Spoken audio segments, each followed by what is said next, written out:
Welcome back to Alchemy of the Dark Feminine with your host, Grace and Khan.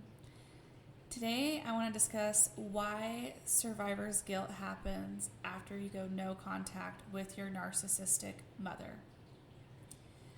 So, anytime that you escape toxic family dynamics, especially when you were conditioned to feel responsible for your mother's emotions, well-being, and or approval, you will definitely experience something called survivor's guilt. Now, this came as a channeled message when I was sitting in my car today, and I kept replaying this energy over and over in my head of, did I make the right decision of going no contact with my narc mom? You know, was there something better that could have happened? You know what I mean? And I kept asking out loud, I said, what is this? What is this energy called? And then I received the channeled message, survivor's guilt, period. So I looked it up on ChatGPT and basically came up with about 4 major points that I want to briefly discuss today about why you experience survivor's guilt. Okay, so first things first is you feel like you, quote unquote, abandoned family. And I know that I personally, I still need to do this energy healing.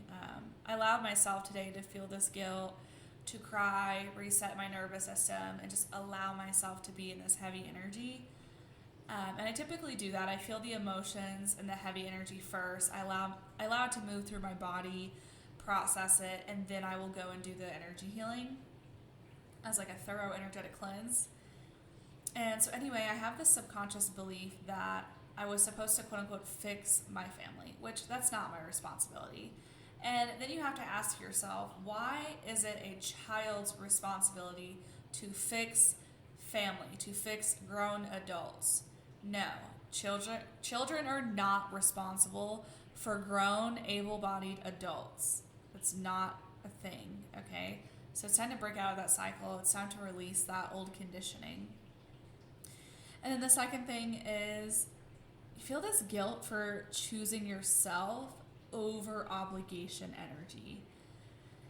Oh my God, this one hit hard because I started my feminine healing journey, I want to say in 2022, I believe was the beginning of it. And I never knew how to put myself first. I never felt comfortable putting myself first. I always felt, quote unquote, instinctually like more apt to serving others before myself, filling up others' cups before my own, and right, that's just not realistic in hindsight because you get drained, your body suffers from inflammation, you don't sleep well. I mean, you're just suffering. You're suffering in your mind, body, and soul from overgiving from a place of nothing, okay? You literally can't give from a place when you have nothing to give anymore. Like, you literally have to recharge yourself like a freaking iPhone battery, right? Like, you can't use your iPhone when it goes dead. So it's the same thing. It's like once you're dead, like, you can't give anymore. So anyways, yeah, going no contact can trigger guilt because you're finally putting yourself first. And that was something that I was taught was selfish to do, okay? Do I have the direct conscious memory of that? No. But I do know what I feel and the different programmings and conditionings that surfaced when I go to do things, put myself first. Like when I want to take me time and unwind from work and do other things that I want to do before I get involved with other like relationships or other obligations outside of me time, okay? So yeah, that's a typical sensation that you will feel for choosing yourself first for the first time in your entire life, okay? The third thing is the internalized belief that you don't, quote unquote, deserve freedom. So your mind can trick you into feeling like you must earn your right to be free from abuse. Now, I don't fully understand the entire psychology around this, but I can feel this energy. I can feel this still inside of my soul from where I was wounded and just feeling this survival's guilt energy from going no contact. So, and then the last thing is trauma bonds. So that emotional conditioning made me feel like cutting ties was so extreme, even though it was necessary. And that's the thing is you have to ask yourself, is it more extreme to end toxic relationships with family members and choose peace and choosing how you want to live your life and choosing how you want to spend your time? Or is it more extreme, keeping those relationships, suffering, not progressing, not up leveling in your life, and being stuck and being on this path of nowhere because you've literally reached a dead end? And once you maintain those relationships, you choose to maintain those relationships, it's like you're stuck in dead end land, is what I call it. And so is it more extreme to stay in dead end land, or is it more extreme to actually make the choice to put yourself first and be healthy for once in your life and actually choose you and say, you know what? I'm going to choose what Grayson wants to do. Grayson wants to live alone. Grayson wants to buy some rollerblades and go rollerblading, and she wants to read. She wants to nap. This is what she wants to do. And I don't give a fuck or give a shit what somebody else wants her to do. I don't care, because they're not living in my body. They're not living my life. They don't have to live with the physical, mental, emotional repercussions of my choices and decisions. I have to live with that, right? So anyway, I just wanted to talk about that today and shed some light on that. So this is how we're going to heal survivor's guilt after going no contact. So we're going to affirm our right to choose peace. Repeat after me. I deserve to live free from abuse, and I release all guilt for choosing myself. All right? And acknowledge this cycle that you broke. Remind yourself that staying would have not saved anybody. It would have only kept you trapped. Remember, you don't want to stay trapped in dead end land, dead endville. Okay? And also, another thing is a perspective shift. So your healing can also be somebody's inspiration, so that your growth is proof that breaking free is possible for others still stuck in the cycle. So I have officially broken free, and I have created freedom, especially around my living situation, out of my entire life situation. And now I get to inspire others who feel trapped living with their narcissistic parent, especially narcissistic mother, who is financially abusing them and they feel financially trapped. And I'm literally here to embody that. Proof is in the pudding. I am doing this right now on a server salary, and I am showing you guys that it is fucking possible to literally set yourself free, and that you can achieve and obtain that living situation freedom that you and your soul is just so deeply desiring. Okay. And the next thing is releasing the need for permission or validation. So your choice to go no contact was enough. You don't need anyone else's approval to heal, okay? You don't need to hear it from me. You don't need to hear it from some guru, all right?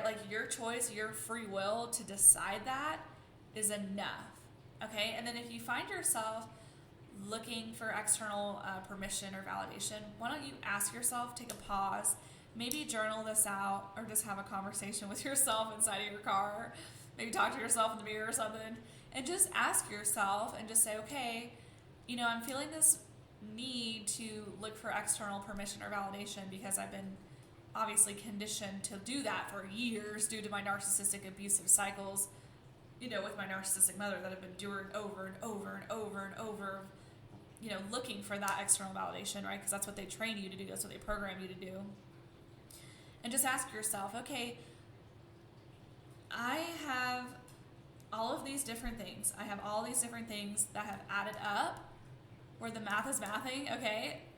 And this is what is causing me. This is why I chose to go no contact. I feel like writing it down is going to be so grounding and give you clarity, especially it gets you out of your mind and it gets you out of that overthinking.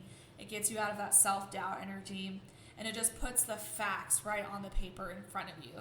And then you can just stare at the truth of reality right then and there and go, okay, yeah, this choice that I made is totally and completely valid. The pros and the cons, okay, look at my list. Yeah, the cons definitely outweigh the pros, right? So this is why I decided to go no contact. And you know what? Looking at my little cons list, I don't need to seek permission or validation from anybody else. I'm going to release that officially out of my mind, body, and soul, okay? And then also, this is a huge one, is deciding to let go of the role that you were given. So you are not responsible for your mother's healing, happiness, or awareness. Oh my God, this one was huge for me because I felt like she was basically my entire responsibility. Like, it was so weird. It was like she was the child and I was the parent dynamic. And I'm so glad I've officially released that role of like out of my mind, body, and soul. Like, I'm so done with that energy. And you are not responsible for another human being's healing, happiness, or awareness. Everyone's happiness is internal, okay? Everyone's awareness is them, like, that's their own journey, and them choosing to heal is also their own journey, okay? This has nothing to do with taking accountability and responsibility with your part in relationships with other people. This is about taking on their soul journey, their soul path, taking on their struggles, taking on all the shit that they are choosing to endure, and taking on that baggage and that burden as if it's your own. No, we're going to release that role because it's no longer your responsibility, and it never was your responsibility to begin with, okay? So, and I have some powerful affirmations for you guys to release survivor's guilt and fully embrace your freedom, healing, and self-worth after going no contact, okay? So now we're going to set the intention to rewire and reprogram our mind, body, and soul to release guilt and embrace freedom, break free from emotional conditioning, and step into your personal power. Right. Repeat after me. I release all guilt for choosing myself and my well-being. I am not responsible for fixing or saving my family. Walking away from abuse was an act of self-love, not selfishness. I deserve to live free from emotional manipulation and control. I give myself full permission to heal, thrive, and be happy. I do not need to earn my right to be free. I am inherently worthy of peace. It is safe for me to put myself first and honor my needs. I am not defined by my mother's perception of me. Ooh, that one hit hard. I refuse to carry emotional burdens that were never mine to hold. I am no longer bound by generational cycles of pain and dysfunction. I am proud of myself for breaking the cycle and choosing a better path. I trust myself to build a life of peace, joy, and abundance. I attract relationships that honor and respect me fully. My freedom is an act of radical self-love and empowerment. I am free, whole, and deeply worthy of a life filled with love and peace. And that is where I'm going to leave you guys off with. And I really hope this episode brought you some clarity, empowered you, inspired you, and uplifted you. And I hope it just helped you in all the ways that it needed to help you today. So thank you guys so much for being here. I'm feeling called to share a little bit about my book, There Is No Energy More Powerful Than You. You can find it on Kindle edition or paperback on Amazon. All my links are in the show notes below. And yeah, I will see you guys in next week's episode for another amazing Wednesday deep dive. Bye for now.